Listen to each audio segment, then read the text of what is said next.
We hear a lot of perspectives on the Mankind podcast. Inclusion of a guest is not an endorsement of their views, and the opinions expressed here do not always represent the mission or values of the Mankind Project USA.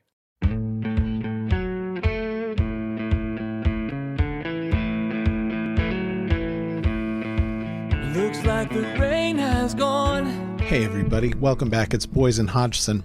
If you're part of an organization or a business or an institution, I'm guessing you've experienced some conflict. So what happens in organizations when specifically cultural conflicts arise? What's the single most common mistake that we make when it happens? And what can we do to bring us back together? Today on the podcast, I'm talking with Dr. Thomas Shelden Griggs.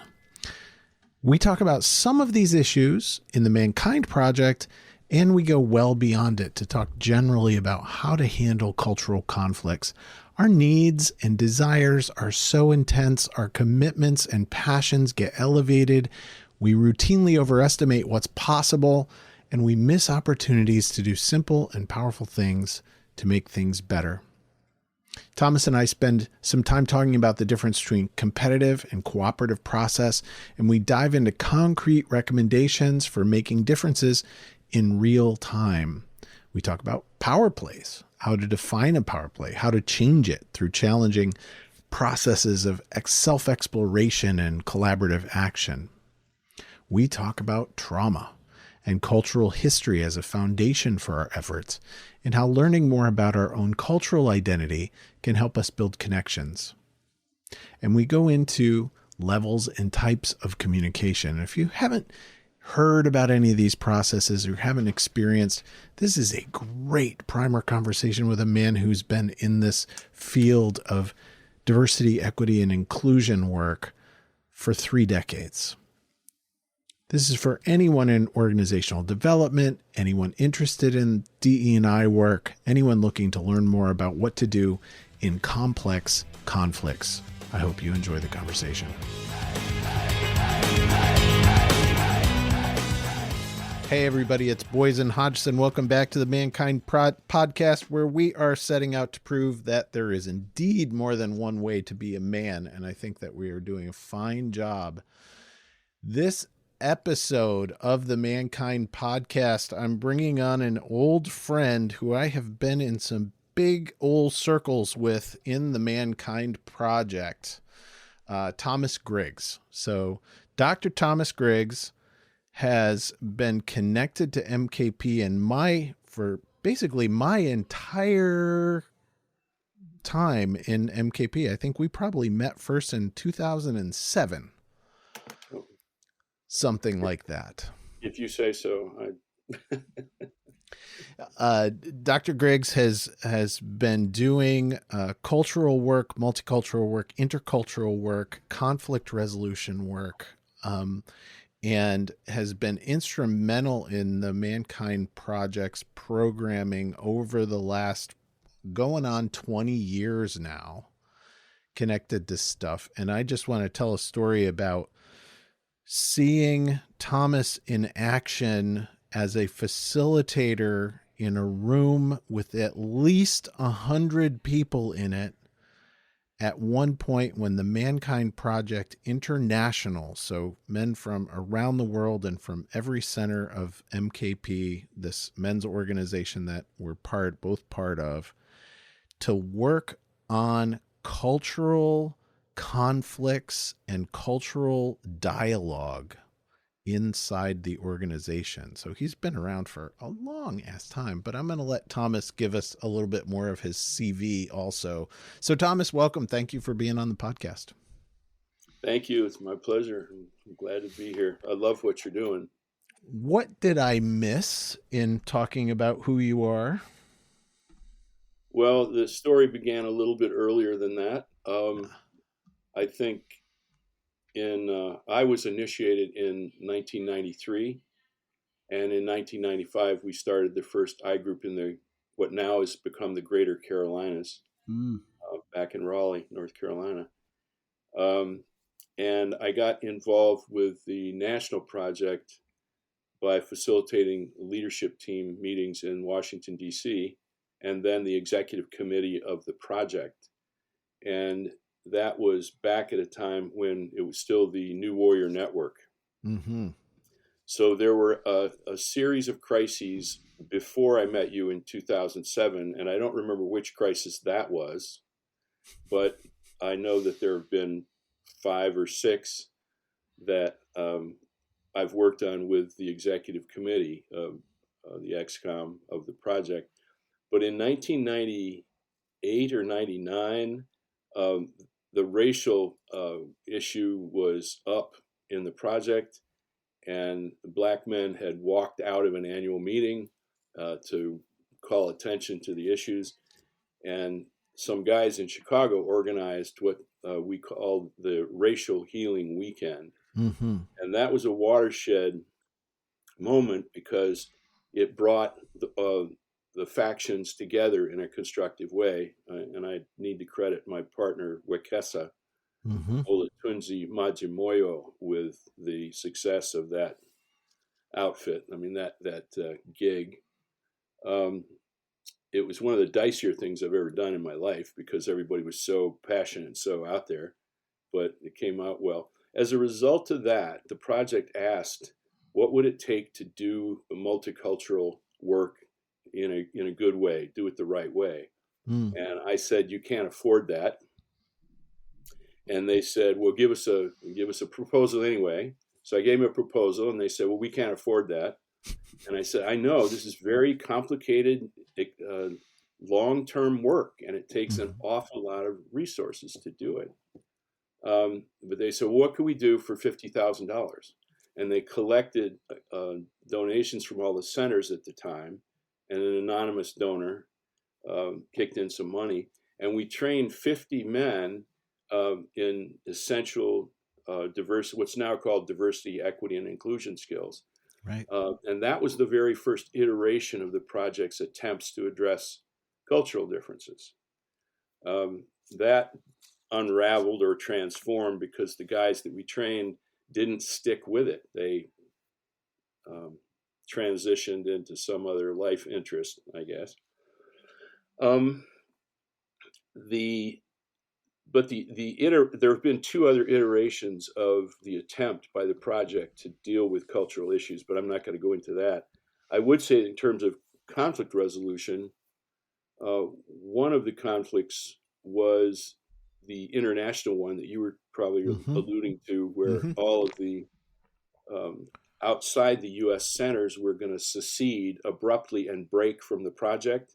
Yep. So there wouldn't be a relationship anymore. And we worked through that, and successfully. And I think that's part of what you're referring to. And I'm willing to speak to some of those principles about what worked in those situations. Another was when we got some corporate nonprofit executives as the chairman and vice chairman of the project, and they were starting to install kind of standard business practices. And the folks who were, might say, on the LKS side, the Lodge Keepers Society, are keepers of our sacred connection and sacred trust. They felt that the soul of the organization was being torn away from us. So it was a battle at the highest levels in the executive committee and everywhere else. And we were able to get through that as well.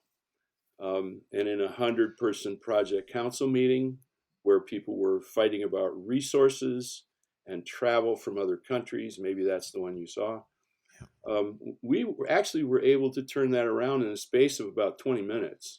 So if people have the right frame of reference, if they have the right context, and if they have the right choices and the right tools, they want to make things work. And there's a known technology that we can refer to that we've used over and over and over in the project. And so I've been getting calls all these years, for 20 years. People call me up and say, we have another problem. And the list is too long to go into, frankly. But if I end up saying the same thing over and over on the phone to these people who call and say, what can we do? Then I think it's time to put it into a blog post or put it out to a wider audience to be a little more efficient with it. So I think that's how we got here. And that's kind of where we started when you and I got together to talk about the possibility of doing this. One of the first things that you said was, a context for this is we're doing better than most people in this conversation. And I think that you kind of alluded to it in what you were just saying, is like 25 years we've been engaging in some very complex cross-cultural dialogues, conversations, conflicts, and we've worked through some pretty significant stuff. So there's a good feeling. But so we're very micro right now, focused on Mankind Project. Let's go a little bit more macro in terms of what happens in organizations when cultural conflicts arise. Well, I've been a professional diversity, equity, inclusion consultant for 25 years plus in all kinds of organizations all across the United States and overseas. And if I had to say one thing, I'd say that people's need and desire and urgency on this subject are so great that their expectations are wildly unrealistic. And that's routine, that their expectations are wildly unrealistic. So they set themselves up for failure routinely by attempting what can't be done right now. And they overlook that which can be done very successfully in the next 48 hours. So I've got 1,000 stories about. Good. Yeah. Bring some stories. Yes. Once we refocused people on what they could do constructively, and we get agreements with them that that's what they want to do, which is crucial, of course, then we can really make pretty fast progress. So one of those agreements is that we will use a cooperative process instead of a competitive process. Talk more. Yeah. And in business and industry, a lot of people are familiar with competitive process. And at times, competitive process is necessary because you're in a competitive environment. The other side is not agreeing to cooperate. But in that project council meeting that was in chaos way back then with those 100 people in a room, I was asked by the chairman to step in and facilitate. And I simply asked the men there, has the process that you've been engaged in, is that competitive or is it cooperative? And they immediately recognized that it was competitive. And I said, would you rather be using a cooperative process? And they said immediately yes. So I said, okay, here are the 4 elements that will make it cooperative. If you practice these in the next 30 minutes, then you will have a cooperative meeting. Do you want to go for it? And they said yes. So the principle involved is managing expectations and collecting them into an agreement to use certain skills and to be cooperative together and to learn together. So the agreement to learn together is absolutely critical. What doesn't work is one person preaching to another group as if I know and you don't. Yes. That never works because that's a competitive move. So that's the first thing I'd say is managing expectations and getting agreements and recognizing how difficult and complex this issue is so that we can make appropriate plans and expectations. Well said. So you and I, first of all, you just said 4 things. If we can agree upon these 4 things, then we'll be able to make significant progress. Are those 4 things that you could name? Yeah, sure.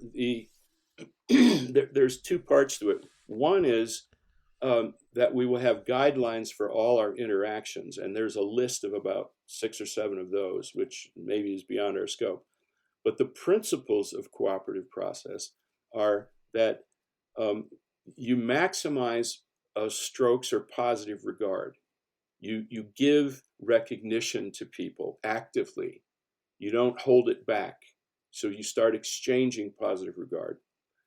Second is that since competition is based on scarcity, you flip the script and make it about abundance. And one of the ways to do that is to say, we will take whatever time is necessary and we will give whatever resources are necessary to make this work. And we have everything we need. We have We everything already Thank have you. everything we need. So Yeah. there's an abundance consciousness that's at play here. Another aspect is secrets and lies are competitive. So if anybody's keeping secrets, then that gets flipped into accounting and turning ourselves in, as some people say, sharing what we're doing wrong. And in one of those major conflicts that we had about we did it twice actually. We did it once with the international issue and once with the charismatic voluntary association guys. We simply had them exchange what they liked about the other group, what they felt positive, what the other group brought that was valuable. And the second round, they shared what they were doing that was dysfunctional.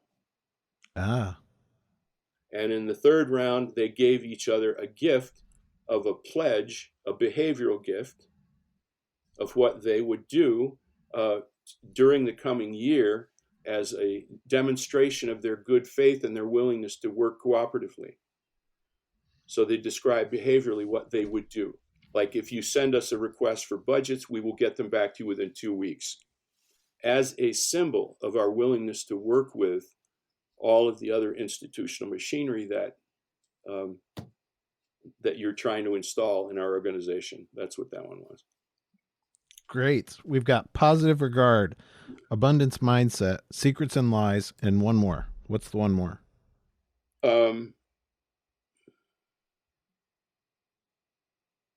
It's escaping me right now. It'll come back. It always comes back. It always comes back. It always comes back. Even that is, I am reviewing. Yeah, I'm reviewing things in the last year, in the last 12 months, and thinking, how are there some things that we could have installed or done better in some of the conversations that I've been in? Oh, I know what the other one was. It's absence of power plays. Good. What's a power play? Yeah, the idea, if you define a power play as giving somebody something they didn't agree to receive, or taking from somebody something they didn't agree to give. So competition is characterized by power plays, and power plays are defined that way. Now, one of the ways that takes shape is I led a group, an ECHA, or gender equity group, a while back in Asheville, and we had, 30 men in the room, and I asked them, we gave them that definition of abuse. Like, if sexual abuse is defined that way, giving a woman something, and this is all the men in the room were heterosexual men at the time, and later we did something in mixed orientation groups. If we define sexual abuse that way, have you ever done that in your life? Have you given a woman something she didn't want, or taken from her something she didn't want to give? And every single man in the room said yes. So by redefining sexual abuse as a power issue, even at the subtlest levels, and of course, looking back, when we were 17, 18 years old, they weren't subtle at all. So every man came up with an example of that in our lives. The next question was, and this gets to the cultural history, what did our fathers do that illustrated the same thing? How did our fathers demonstrate this, and how did they teach it to us? And everybody had an answer to that. And then obviously, if we say, how did our grandfathers perpetuate this? Everybody that has a grandfather knows how it played out. So now we have the history, the cultural history of the power dynamic and its transmission. So now we can be in a cooperative relationship with women that's equitable, because now we can manage our individual transactions according to that principle. And then things start to shift, and we can account for our own behavior. And that it's empowering all the way around to do that. This takes us down. We could go down a whole other road, but I just want to point out how you've just so cleanly and clearly established generational trauma as integral to as one of the primary things that gets in the way of us making progress on these things. It's our cultural history. There's no such thing as somebody who's not involved in, who has not inherited a traumatic cultural history. No such thing. Just ask whose fathers and grandfathers have been in a war, and what were the effects of that war. And there you have it. I mean, you don't need to look any further. You can look into workers' rights, or women's rights, or children's rights, or anywhere in the world and anywhere in this country that we're in.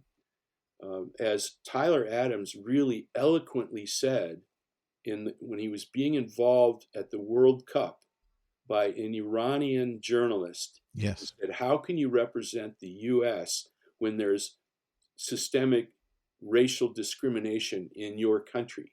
Right. And the first thing he said was, it's everywhere.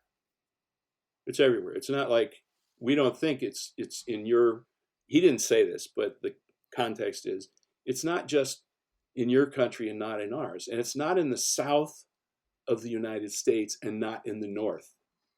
And it's not in the East and not in the West. It is in the West. It's all through California, Northern California, and the Pacific Northwest, and all through Canada. It's everywhere. That's the first principle.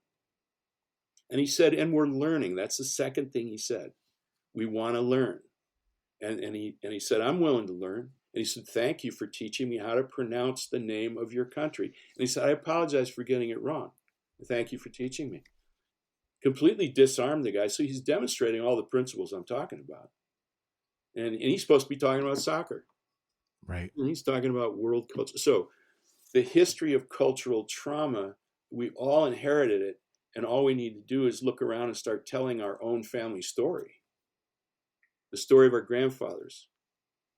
And religious persecution will come out. Class discrimination will come out. Economic discrimination. Racial discrimination. Gender It'll all discrimination. come out. Yes. If we just tell our own stories. We don't have far to go. However, if we're talking about working through challenges of cultural appropriation, present day, in the project, I'm not recommending that we sit in a circle of 50 people and everybody tell their personal stories. There is definitely a place for that. Right. But if we're managing expectations, that's not the move that I would make. And I've seen people held hostage to the belief that cisgender Americans who were raised in the 20th century, for example, in the 21st century, should adopt Native American tribal medicine lodge practices of sitting in circle. If you're enjoying the Mankind podcast, how about checking out an online men's group? Imagine a brotherhood where men really listen and support each other to be the best of who they are. It's free, confidential, and facilitated. Groups are available multiple times every week. Find out more in the show notes.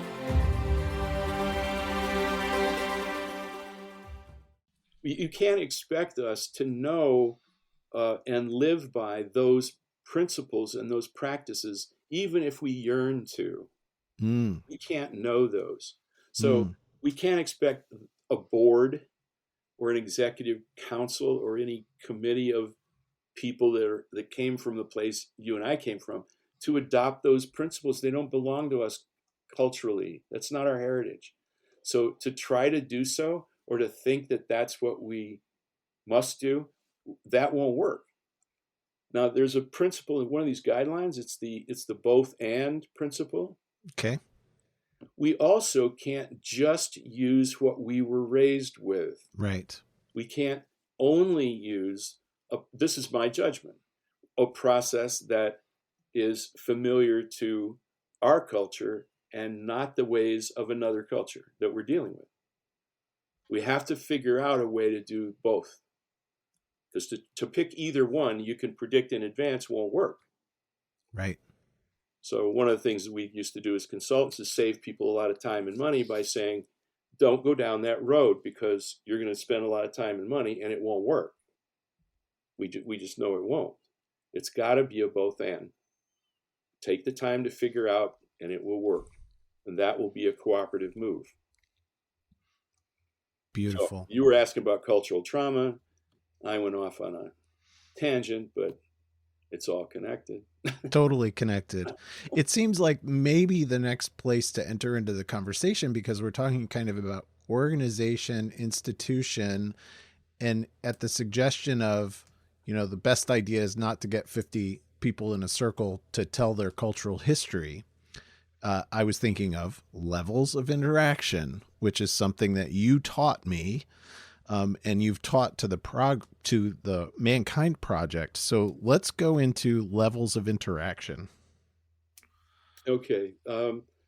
It comes from a sociologist out of Harvard named Talcott Parsons, and it was taught to me by one of his colleagues, Dr. James Luther Adams, when I was in my first master's program in psychotherapy and social change back in Chapel Hill in the early 70s. And people would make a reference to an organization and say things like, the organization doesn't care about me. Mm-hmm. And he would get so mad, he would say, you're mixing up levels. Organizations are not humans. They're not people. They don't transact. They don't have emotions. You need to clean up your thinking. And he jumped on us all year about that until we got it. So there are leadership skills and actions that are highly appropriate to take for me as an individual in my own mind and do my own homework. Yes. I can't impose that on somebody else. There are skills and practices, behaviors that I can use with you, talking to you one-on-one, and they work between us. But we need to be distinct that that's who the audience is, just you and me. You and I. Yeah. Uh-huh. That's different than a group of people. So if you get 3 or more people, even up to 1,000 or more, that is a group dynamic conversation, and you cannot keep track of it by managing every transaction one at a time. Actually, if you're facilitating a group, you need to do that, but you can't expect the group to do that. Mm-hmm. There is a thing called group dynamics, and you need to structure the activities that involve everybody and represent everybody. And if you just do one-on-one, it may very well exclude others unless you're using those transactions to model for everyone, so that everyone is involved in the learning. So that's 3 levels: personal, interpersonal, and group, each with their own skill sets, all of which are teachable and learnable and form the basis of DEI skills. The 4th one is the public or societal. That's where the audience is infinite. It's bigger than a group because it's so many people, you cannot keep track of them all. It's the realm of mass and social media and art and architecture. It's where one-to-many broadcast messages happen. Symbolic action happens in that arena. So you can do symbolic things there. Now, there is overlap in these levels, but you don't try to use a one-on-one transactional, interpersonal, relational strategy with an infinitely large population. It just doesn't translate. The fifth level is what we call institutional. It's the machinery of an organization. It's not the audience, it's what supports an audience. It's like, does the sound system work? Is there a budget here? Do people know their organizational roles and responsibilities? It's the things that need to be in place for a complex organization to work, or a country to work. And those things are not personal. They're not interpersonal. They affect the group, they affect the individual, but they are at a distinct level of skill and a distinct level of operation. And if we confuse those levels, we know it will not work. We know that whatever the strategy is, we know it's doomed, and we can see it ahead of time. And that's about managing expectations. So as long as we get it right, those expectations right, and get the skill right for the level, we can succeed very quickly. So can you give us some examples or a story? So like I'm thinking like, how can you see within a group dynamic somebody trying to set the expectation that it's going to be a one-on-one kind of level of interaction? Give us some examples of where we can go wrong in these things if we're not clear about who we're talking to and working with. Well, you could start, I guess, from a community level. Because a lot of the work I've done over the years has been in communities and centers, now we're called areas and regions and so on. But I used to get calls all the time from center directors in a particular region of the country, and they have some kind of crisis. Mm-hmm. And the default in a crisis in this project is to go to the psychological level and to try to interpret somebody's behavior and motivation and talk about their shadow. Individual. Right? Or make the mistake of talking about a group shadow, which really blurs the lines very nicely. And so since we're taught so much technology about doing clearings and being accountable and these other things that we learn in our iGroups that are interpersonal skills, yep. We try to use those skills for anything that comes up in a community. So here's an example. There was a guy in my iGroup years ago, dear friend, extremely competent. He was a journalist, and he was an excellent journalist. He was amazing. And he actually, he ran a magazine for a while. And he was a devoted member of the project. But at some point, something changed. And he started to alienate every person he knew in every group and every setting. And then he started to attack the project. And it was completely inexplicable because he was such an advocate previously, and nobody could figure out what changed. So what people were trying to do is they were trying to understand him and talk to him and work things through with him one-on-one. But as a clinical psychologist, I could see that at the personal level, he had a mental disorder. And the type of mental disorder he had involved the paranoia, and it was very, very well managed. And he was not available for any kind of interpersonal or even group intervention. It was a waste of time. It was never going to happen. And so if we know cleanly at one level that it's a psychiatric disturbance, we don't try to use the other skills. If something is an institutional level problem, like the people simply don't have the money to get to the annual meeting, then don't talk about their feelings. Talk about the budget and talk about sharing resources, sharing the money so that people have the resources to pay for travel. That's an institutional level problem. in the conversation about sharing resources, the group was in a competitive mode in its conversation. So I invited the group to move to a cooperative mode.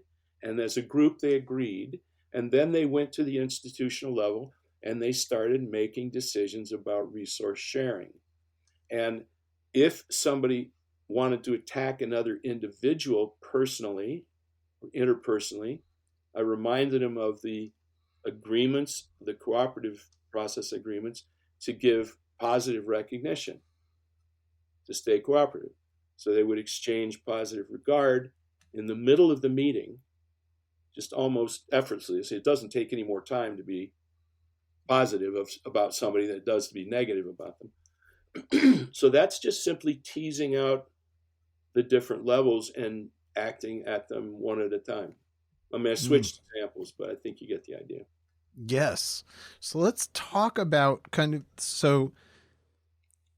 individual, interpersonal, small group dynamics, institutional, and we used to talk about this in terms of cultural. You talked about public as big, right? It's the giant, it's the symbolic, it's where all of those things kind of operate. Let's talk about culture, organizational cultures, because this is something that I think that you've also taught me and helped me see. When we get into any big group, like an organization like the Mankind Project, we start to develop microcultures within the group. Yeah, okay. So I used to talk about 4 levels. That was the way Visions, originally talked about it. They only had personal, interpersonal, cultural, and institutional. That's all they work with. Mm-hmm. I found in doing leadership development and conflict resolution that it was really necessary to have a group level, because there's very distinct skills and activities and strategies that go at that level. Then I realized that the use of the term cultural was too confusing because it's used in too many different ways. There's at least 4 different types of culture, what we mean by culture. The concept of organizational culture, frankly, is, I think it's a little bit confusing. I think of organizational virtues instead. That is, what is the virtue that you want to create in your group or in your organization? And an organization is a group because, by definition, it's a finite number of people that you can communicate with. Mm-hmm. So that definition of group is deliberate because it's functional. It means that we can go back and forth and we can decide to work together. So if you decide that for your organization you want a virtue of respect, then how do you install respect in that organization? That's more defined than referring to organizational culture, which is such an amorphous idea that nobody knows where to begin with it. So where I begin with it is, which virtue do you want to create? Now, here's the fun part. You can create any virtue you want in an organization by simply defining the activity that you want to take at each one of those levels. And you specify what is the evidence of your success at each one of those levels. And we did that up at Lehigh University.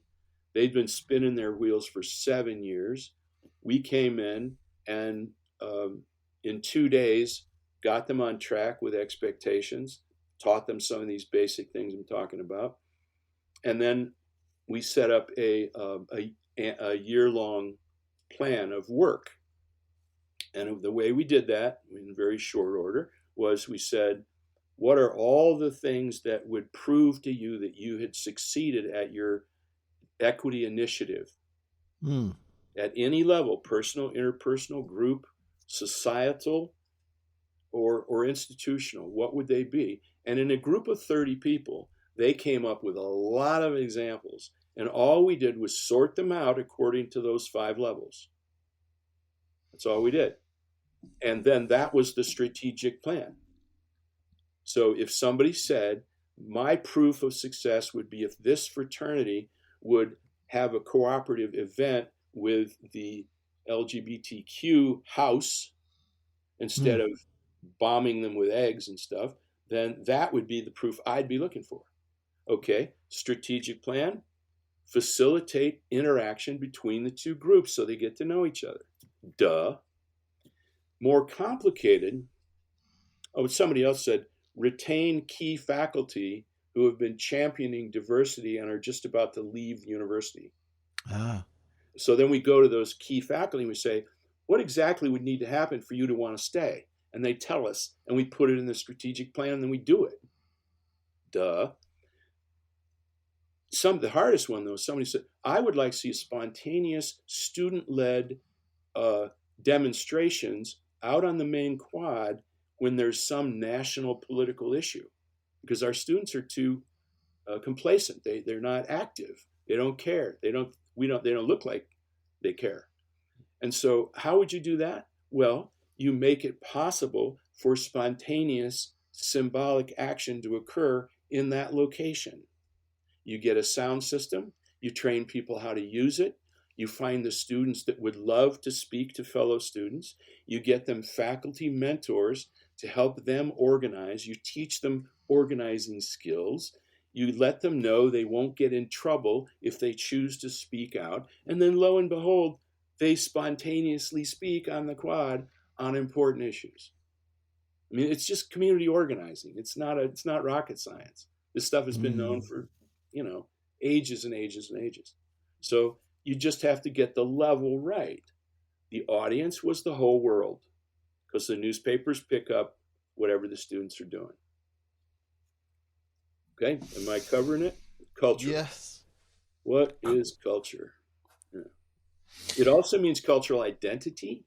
Yeah. So that's been something that's certainly been at play inside the Mankind Project, and I know is really relevant to anyone who's in an organization these days. So how do we talk and work with cultural identity as a factor in some of these? That is one of the key diversity, equity, and inclusion skills. And it's a personal level skill. And it's the skill of knowing my own cultural identity so that I can encounter you and discover how yours is the same and different from mine. Basic 101 diversity, equity, inclusion skill. So how I do that is I have a chart, which is many people have charts of historically excluded groups who have been denied recognition. And so I can recognize myself any way I want, but the most powerful way to recognize who I am is to reclaim the excluded parts of my history. That's the most empowering, because it's the most disempowering to have them be excluded. Like, we changed our name when we came to this country. And we were forbidden to speak our native language when we came to this country. That kind of stuff. My father beat us if we ever tried to speak Greek. I've heard these many, many stories like that. So claiming our own cultural heritage is claiming our cultural identity, and simply telling the story of our grandfathers and great-grandfathers, grandmothers and great-grandmothers. That's all it is. But we tell the story using the chart about what was their class location, what was their gender orientation, what was their religious affiliation, and so on. What was their educational level, all that. We just, and their nationality, their immigrant status, their ability, differences in ability, like, sight, sound, hearing, and so whatever. We run through the whole checklist. What wars were they in? Mm-hmm. Were they a victim of a war? And the answer to that is always yes. And for every war, there are winners and losers, and even the winners are losers. Yes. So those people have been victimized and traumatized as well, and that identity needs to be recognized as well. And if it's not recognized, it leads to another war. So, but now I notice I just jump levels. We start talking about a personal identity, my own identity. Then I broaden it into my group, which is my family. Then I Yep. broaden it into my country. And then I have, kind of the momentum of history now collected in the culture of my country, or the cultures of my country. Cultures of my country. And how do we speak to, this is certainly something that's been at play in MKP, is at play in lots of other places as well, the idea of privilege and entitlement. So, where do I locate myself? I locate myself at an intersection with a lot of different advantages of birth. Lots of privileges that I was born into. Okay, so that is simply a slight refinement of the identity question. Yeah. Of all my cultural groups that I've been a member of, which ones of those were included, which ones were excluded? Now, if I want to go deeper into that whole conversation, I can then take the time to say, what are the advantages, the privileges, both earned and unearned, that I have gotten in certain groups? Yeah. But for everybody, without exception, we're all in both an included and an excluded group. It's not possible to be only in one column. Mm. It isn't. Because everybody was children once. Yeah. And not everybody's president of the United States. And some people live in a region of the country that's discriminated upon by other parts of the country. Right. Like the South and the West, for example. The South Right. and the North. So all you have to do is look to find both. They're both there. So privilege, though, is a personal exploration. It's not an interpersonal or a group conversation. If you take that and you move it to the group or interpersonal, then that's usually one person calling out another person's privilege. And that's not a cooperative move. It's a competitive move. So leave the personal level work where the personal level work needs to be done.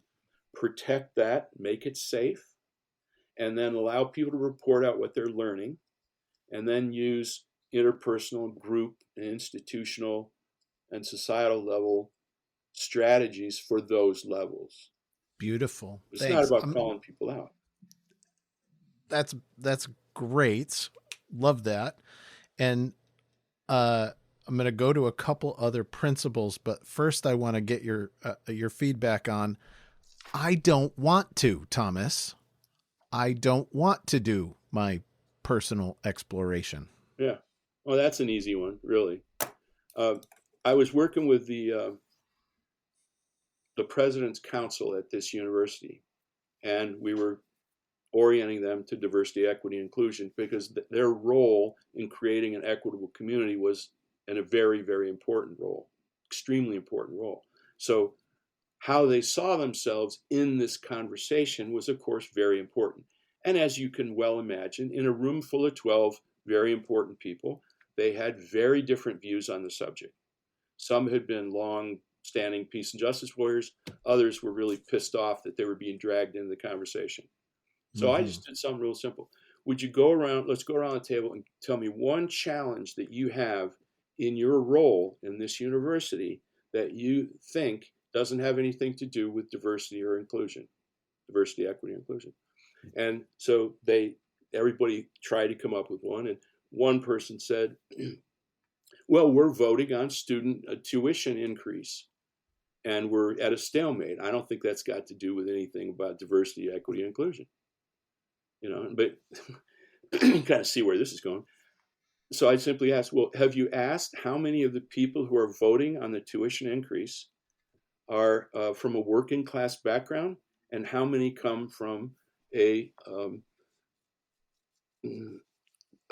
background of means and extreme means at that?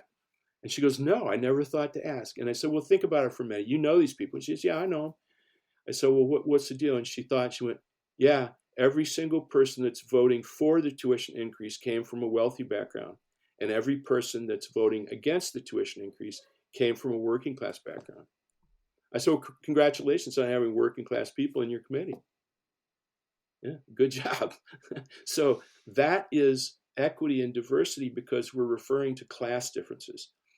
That's the reason I'm so confident that nobody is immune from being in this conversation, because everybody's immersed in class location differences and advantages and struggles.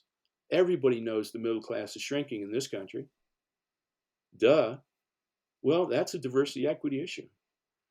So it's not that we're not in it, it's that we're simply not recognizing that we've been in it for a long, long time.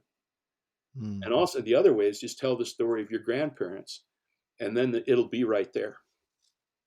Oh yeah, they had to leave because he was Catholic, and my parents didn't approve of her marrying a Catholic, or the grandparents, great grandparents didn't approve, so they had to leave the country, had to leave Italy, and come to the United States because she was Protestant, he was Catholic, something like that. I mean, it's always in the story somewhere. It's always in the story. So coming back around, enough money is another really common one. So they ran away to get married because she loved him and he didn't have a lot of money. It's incredible how those personal stories then become whole frameworks for the way we arrange ourselves, right? The way we organize ourselves there's direct lines to those kinds of stories. My grandfather ran away with my grandmother because they didn't have money. Two generations later. Yeah. Yeah. 2 generations later, my whole life can be arranged around that somehow. So 2 more principles that I want to bring in as we're coming to a close that I've learned from you and that I think are extraordinarily valuable. Try it on, and no shame, no blame. Those are 2 of the guidelines that I was referring to in working with groups. Yeah. The self-focus, try on, and no blame, no shame. So the try on refers to being willing to learn something. It means I'm going to try on that which I don't already know. And that's pivotal, because if you can take the whole room full of people, some of whom are highly educated experts, and put everybody in a try on learning mode, I'm willing to try on learning what I don't already know, then that equalizes everything in the room. It takes away one of the major power plays that would otherwise obtain between experts and novices, like attorneys and non-attorneys, or the president and the vice president and the directors. So that's what the try-on is. It's everybody commits to learning. And no blame, no shame means that just what it says, there are no transactions that are blaming or shaming, and there are no transactions that have that impact. It's not whether you intended it or not, it's whether they had the impact. So we get really good at, and that's another guideline, focus on impact, not intent.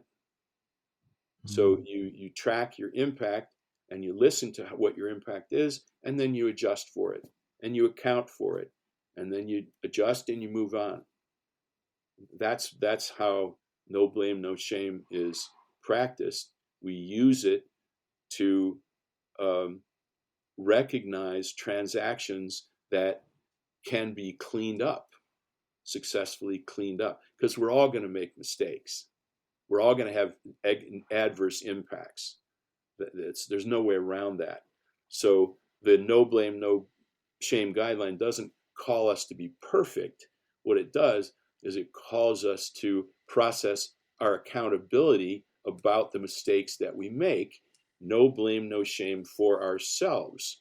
And that's really a critical element of this entire process, is if I'm going to start learning about the history and my involvement in the history of cultural affairs, then I'm going to be making mistakes all over the place. So I've got to be kind to myself. I cannot treat myself badly and blame and shame myself for what I'm learning.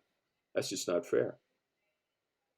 Thank you. And let's expand one couple levels beyond the individual shame and blame into something that I definitely see out there, and the conversation about, in quotation marks, cancel culture out there in the world, and shaming, cultural shaming, right? Like, wow, you're telling me because I'm a white man that I'm supposed to feel ashamed and horrible about who I am in the world all the time. That meme that's out there. Oh, geez, that's really rough. That's so. I can see why conservative people are in such reaction to liberals, because I set up a men's group, a men's call to explore diversity, equity issues a long time ago. This is, I don't know, 15 years ago. And we had 15 guys on the call, and they were, I think they were all white guys. I might even have made it so that it was a call just for white guys. I think it was. I think it was just for white guys, because I'm a white guy, and that's my group. And we have special work we need to do, right? Yeah. So I asked them to check in and say, why are you here? And out of the 15, I think at least 13 said, I really need to look at my race shadow. I said, I've done, so many horrible things, and my group has done so many horrible things, and we haven't really apologized for it, or, I'm,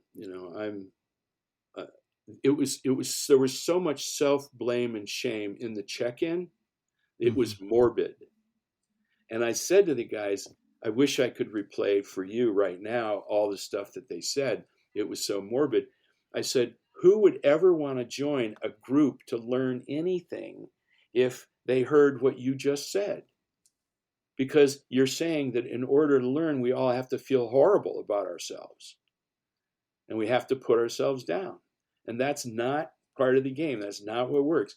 If we're not feeling good, if we're not maximizing joy, then I don't want to do this. Suffering is not mandatory.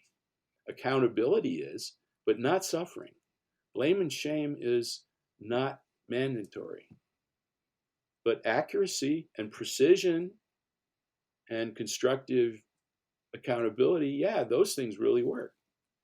Oh, here's a quick one. Yeah. What women want from men and blacks want from whites, and so on down the trail, is really very, very simple. And it's a lot less than what men think women want, or whites think blacks want. It's much simpler. All they want is give a damn, show up to learn, and come back again. That's it. They're not expecting us to be perfect or anything else. They just expect us to care and to do our work, to show up to learn, and then don't give up, don't quit, keep coming back. That's it. And if I turn and I ask women, if men were to do that, how would you feel? Women always say, that'd be great. We don't need more. Just care, learn, and keep learning. Keep coming back. Thank you. The distinction around accountability versus shame, guilt and shame. We have that distinction kind of in the MKP world. Accountability is like precision. I like that you use the word precision there, right? I can look at the facts of what has happened without taking on a toxic level of shame about what has happened, right? Precision is where the power is. If I can separate out the data from the judgment, from the emotion, from what I'm actually asking for, if I'm precise about that, there's tremendous power in that. And nowhere in there is blame. In fact, blame shuts down learning. So blame shuts down learning. Thomas, thank you for spending this time and talking about this. And I'm going to give you last word if there's anything that you want to say kind of directly to the audience that is, a lot of MKP guys and a broader audience than that around what's a good first step. Well, I'd go back to the very first thing I said about managing expectations. The good first step is to put our work into the right context. And the right context is that not just the United States, but the whole world has been struggling with these issues for hundreds of years. And all around the world, people are working on decolonization. It's not unique to the United States, and it's not unique to the project. So don't make it like there's this urgent one chance in all of recorded history to take the right action. We are simply part of a massive worldwide revolution and evolution, and we are doing our part, and we will get there because we're working in good faith. We don't need to make ourselves crazy. We just need to recognize that we're in a very, very large social, cultural movement and disruption, and it's okay. We're not going to fix it tonight. We'll get there, but we're not going to fix it tonight. Manage expectations. Show up, listen, and keep coming back. Yeah. Beautiful. We'll get there. Dr. Thomas Griggs, thank you very much for hanging out with us on the podcast, and I hope we'll have you back. I would love to come back. There's infinitely deep conversations, and I love hanging out with you. Thanks, Thomas. Thanks for having me. This has been another episode of the Mankind Podcast, produced in association with the Mankind Project USA. We have been your hosts, Paul Newell, Boyson Hodgson, and myself, Brandon Clift, and we want to thank our guests for joining us today and imparting their wisdom from their experiences in this amazing journey called life. If you want to find out more about today's guests and support them in their mission, you can find links to them in the show notes. Now, if you have found gold and insights that you believe could benefit your loved ones and those you care about, be sure to share it with them. And of course, we are always grateful for a rating and review of the show on iTunes. Now, we've got to give special thanks to our back-end team, producer, editor, and audio ninja for the show, Michael J. Russer, and Don Huff, who takes care of our graphics and promotions and pretty much makes us look pretty. So, of course, thank you, Don. Now, above all else, we've got to thank you, the listener, because through your attention and your support, you have made it possible for us to let men all over the world know that they are not alone and that there is more than one way to be a man. And if something in this episode has touched you, then perhaps it is the call to action to get involved in men's work. With live trainings happening constantly and in-person trainings happening all over the world, the Mankind Project definitely has something for you. Now, if you've enjoyed the music in this episode and all of our episodes, be sure to check out Jim Donovan and the Sun King Warriors. I have links to them in the show notes. And lastly, just know, what it means to me to be a man is completely different than what it means for you. What it means for Paul, what it means for Boyson, that is the beauty of this journey. So if you are looking for guidance, support, and community as you begin to unpack and dive deeper into your men's work journey, then you know where to find us. Same place, same time, next week. Lots of love. We'll see you then.